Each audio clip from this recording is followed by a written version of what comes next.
اب میں یہ بات کر لوں کہ ہمارے ہاں کچھ ولیمہ نما چہلم بھی ہوتے ہیں،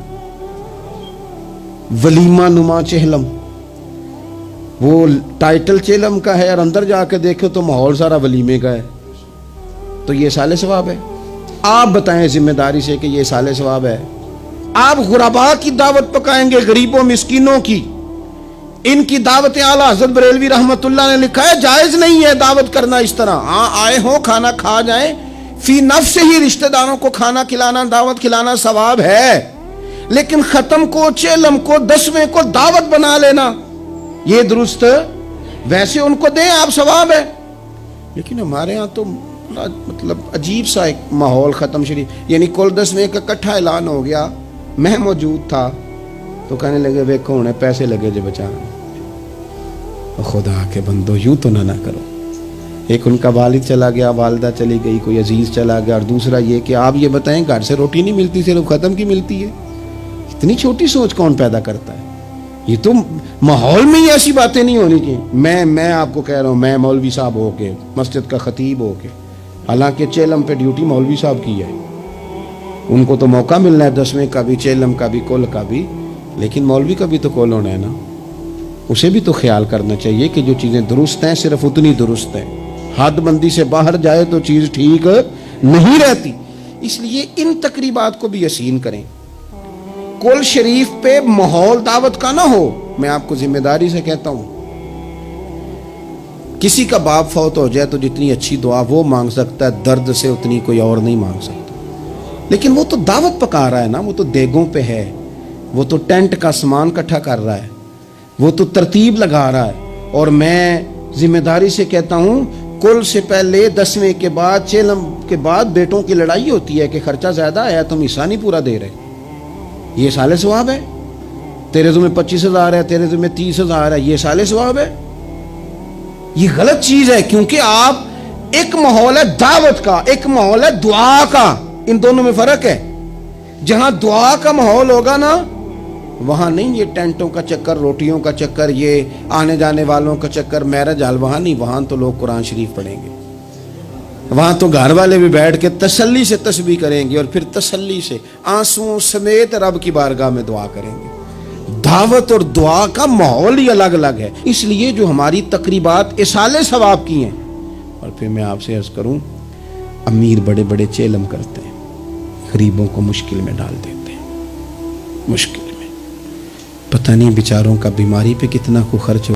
دعوتیں نہ بنائیں کل 10ویں چیلم کو، دعوتیں یعنی مل بیٹھو، کپڑے نئے نکالو، پوری تیاری کرو اور جناب وہاں جاؤ اور جا کے کھانا کھاؤ، اچھا سا خوبصورت سا، اور ساری توجہ ہی کھانے پہ، کیونکہ وہ اس کو پتہ ہے کہ جس طرح شادی میں کھانا کم پڑ گیا تو عزت نہیں ہوگی، اس طرح اگر چیلم پہ کم پڑ گیا تو پھر بھی رسوائی ہوگی، تو جب کھانے پہ لگ جائیں گے تو دعا تو رہ گئی، جانے والے کا فائدہ نہ ہو سکا۔ دو ایک باتیں مزید اسی عنوان پر، اللہ تعالیٰ نے قرآن مجید میں یہ فرمایا کہ کل بفضل اللہ وبرحمتہ فبذلک فلیفرحوا۔ اے محبوب علیہ السلام، آپ اپنے غلاموں سے فرما دیں کہ جب اللہ کا فضل اور اس کی رحمت ملے تو پھر خوشی منایا کریں، اظہار مسرت کریں۔ امام فخر الدین رازی رحمۃ اللہ علیہ نے یہاں ایک بات لکھی ہے جو بڑی خوبصورت ہے اور بڑی سمجھنے والی ہے۔ امام رازی رحمۃ اللہ علیہ فرماتے ہیں کہ یہ خوشی اس لیے نہیں منانی کہ انعام ملا ہے، خوشی اس لیے منانی ہے کہ رب کی طرف سے ملا ہے، خوشی اس لیے منانی ہے کہ محبوب نے دیا ہے۔ تو جب محبوب دے نا، وہ چند دن پہلے بڑا لطف آیا، بس ایک بات ہے بھولتی نہیں، سے ثبوت نہ منگو میتھوں نظر کرم کا دھوئی، اے میں جانا یا دل بر جانے غیر نہ جانے کوئی۔ یہ اس لیے خوشی منانی ہے کہ نظر کرم ہوئی ہے، اللہ نے نوازا ہے۔ تو اب جب اس لیے خوشی منانی ہے کہ اللہ نے دیا ہے تو پھر خوشی بھی وہی منانی ہے جس سے اللہ راضی ہو، اسی انداز میں رہنا ہے جس میں رب رسول راضی ہوں۔ تقریبات میں 2-3 چیزوں کا خاص خیال، ایک تو خرچ حد سے زیادہ نہیں ہونا چاہیے، اعتدال کے ساتھ خرچ کریں، فضول خرچی سے بچیں، شادی کی تقریبات کو فضول خرچیوں سے بچائیں۔